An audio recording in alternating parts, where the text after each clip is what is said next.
ভাই তুই এতিমখানায় কি খাস না খাস, এই মাছের মাথাটা তুই খা ভাই।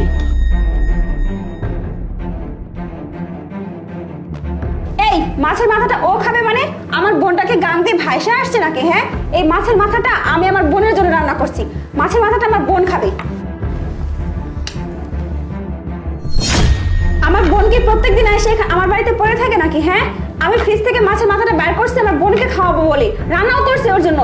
আর তুমি তোমার ভাইকে মাছের মাথাটা খেতে দিচ্ছ মানে? নে বোন, মাছের মাথাটা তুই খা। আপু, মাছের মাথাটা ওই খাক। এই তুই কোনো কথা বলবি না। মাছের মাথাটা তোর জন্য রান্না করছি মানে তুই খাবি।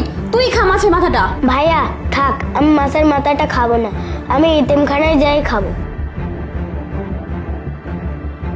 আপু, মাছের মাথাটা ওই খাক, ও তো ছোট মানুষ আর ও তো এতিমখানায় থাকে। এতিমখানায় কি খাবার খায় না খায়, আর আমি তো এখানে অনেক দিন আসছি আর প্রত্যেক দিন তো ভালো খাবার খাই।